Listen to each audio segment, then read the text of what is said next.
Although the attempt to defund Planned Parenthood failed in the Senate yesterday, Senator Rand Paul deserves credit for actively trying to do something about the destruction of innocent life. Senator Paul joins me from the Capitol now. Senator, how are you, sir? Very good, Glenn. Thanks for having me. It is extraordinarily disturbing to me that we couldn't muster up enough, even Republicans, to stop this. That for some reason, the people in Congress or in the Senate don't see this as baby harvesting like I do and like you do.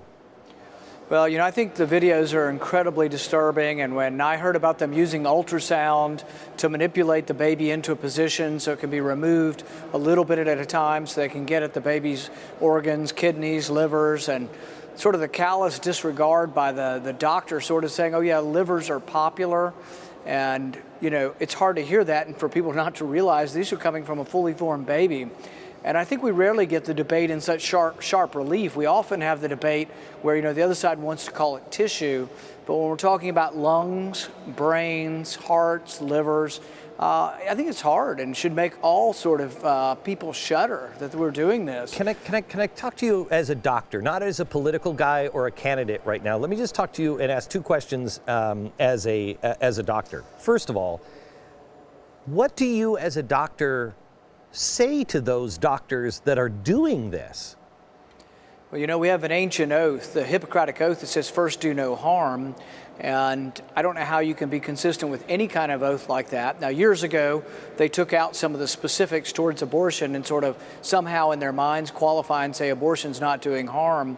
But I don't know how anyone could do that day in and day out, knowing that you're pulling out the pieces of a baby. I mean, I don't know how they do it and how they live with themselves, but I think it's a good debate for us to be having. Those on the other side of the issue should be ostracized. They should be removed from office. And the vast majority of Republicans did vote for this. Every Republican except for one, and then 2 Democrats did vote with us. And the real question as to whether the vote was important will be determined by the electorate when these people go back to the polls. And so we shouldn't let this die. We also should vote to defund them through the appropriation process. And I'm a believer that thousands of items should be targeted for defunding, not just 1 or 2, not just Obamacare, not just Planned Parenthood.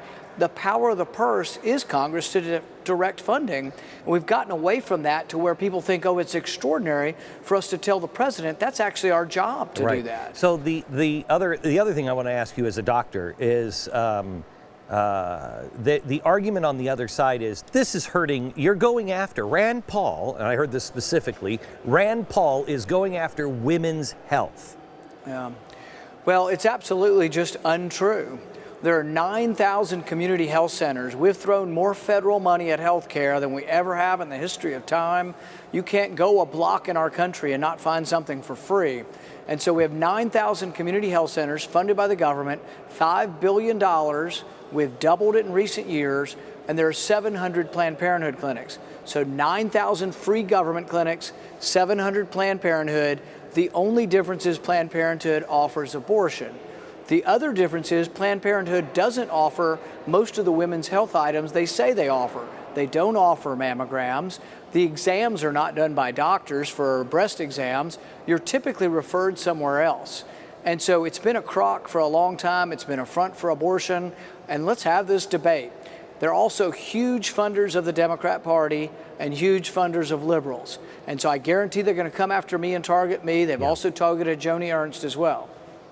I heard Hillary Clinton in a statement she recorded recently where she said, I am proud to stand with Planned Parenthood. And I was struck, because I've seen the video, I was struck on how evil that is. And I said today that I don't think I've seen anything in America that is this close to Joseph Mengele. Is that hyperbole? Now, Glenn, that would be the first time you had hyperbole if you were involved in hyperbole. But what I would say is that if you ask the general public about removing a fully formed baby and harvesting its organs, I think you're probably going to get a 70–80% issue. There's some hardcore people who don't care. But like I say, I know a lot of people from all walks of life, not just conservatives. I know pro-choice women. And you know what?